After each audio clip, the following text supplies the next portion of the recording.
क्या ईशान किशन की राह पर निकल पड़े हैं श्रेयस अय्यर? क्या आईपीएल के लिए खुद को फिट रखने के लिए रणजी खेलने से बच रहे हैं अय्यर? क्या रणजी क्रिकेट को खिलाड़ी जो है वो हल्के में लेते हैं? उन्हें लगता है कि उनकी नाक का सवाल है। क्या वाकई में बीसीसीआई ने खिलाड़ियों को इतनी छूट दे रखी थी कि अब बीसीसीआई के आदेश के बाद भी खिलाड़ी दरकिनार करने को तैयार है? क्या चोट के बहाने से अय्यर ने झूठ बोला था? ये तमाम सवाल है और अब ऐसा लग रहा है कि अय्यर की झूठ की पोल खुल गई है, जिसके बाद बीसीसीआई उन पर एक्शन ले सकता है। बड़ी खबर है। दरअसल घरेलू क्रिकेट के सबसे बड़े टूर्नामेंट रणजी ट्रॉफी के क्वार्टर फाइनल की शुरुआत 23 फरवरी से हो रही है। क्वार्टर फाइनल में मुंबई का सामना बड़ौदा से होगा। अब इस बड़े मैच के लिए टीम इंडिया के स्टार बल्लेबाज श्रेयस अय्यर को भी शामिल किया गया था, लेकिन जैसे ही मामला बढ़ने लगा, उन्होंने पीठ में चोट का नाम लेकर क्वार्टर फाइनल मुकाबले से अपने नाम को वापस ले लिया। लेकिन जब नाम वापस लिया, तब एक खबर आती है नेशनल क्रिकेट एकेडमी की तरफ से, जहां पर बीसीसीआई को मेल कर जानकारी दी कि श्रेयस अय्यर को कोई चोट नहीं लगी है और अय्यर पूरी तरह से फिट हैं।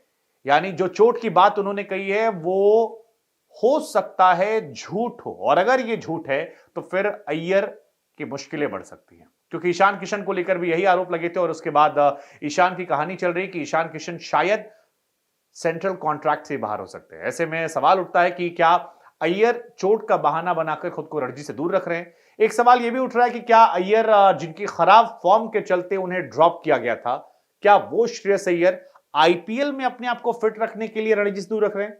क्योंकि रेड बॉल क्रिकेट में आप 3-4 दिन 5 दिन क्रिकेट खेलते हैं, ऐसे में आप चोटिल हो सकते हैं और आईपीएल के पहले अय्यर शायद रिस्क लेना ना चाहें, वो भी तब जब पिछले साल वो चोट की वजह से बाहर थे और एक भारी भरकम अमाउंट उनके हाथ से निकल गया था।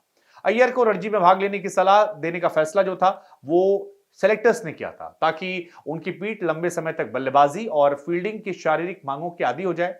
लेकिन अब अय्यर ने खुद को फिट नहीं बताया है और क्वार्टर फाइनल मैच से पहले वो बाहर हो गए।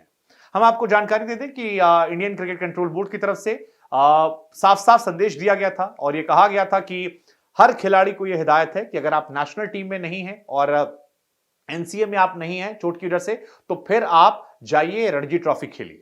इसको लेकर यह भी कहा गया था कि अगर आप नहीं जाएंगे तो अनुशासनात्मक कार्रवाई जो है आप पर हो सकती है।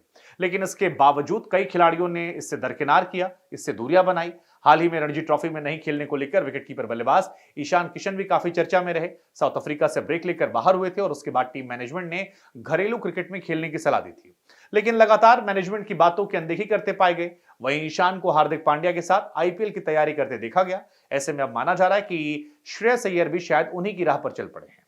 आईपीएल 2024 की शुरुआत जो है अगले महीने 22 मार्च से हो रही है। ऐसे में सभी खिलाड़ी इस लीग के लिए खुद को फिट रखना चाहते हैं ताकि अपने फ्रेंचाइज के लिए पूरे सीजन उपलब्ध रहें। श्रेयस अय्यर आईपीएल में कोलकाता नाइट राइडर्स के लिए खेलते हैं। पिछले सीजन में अय्यर चोट के चलते टूर्नामेंट से बाहर हुए थे। ऐसे में माना जा रहा है कि अय्यर आईपीएल के लिए खुद को तरोताजा रखना चाहते हैं और इसीलिए घरेलू क्रिकेट किनारा किया है। खैर, ये जो नई रीति है कितनी सही है और बीसीसीआई के आदेशों को ना मानना, आपको लगता है कि अय्यर पर भारी पड़ेगा? आप क्या सोचते हैं ईशान किशन और श्रेयस अय्यर के रणजी ना खेलने को लेकर? हमें कमेंट सेक्शन में जरूर बताइएगा।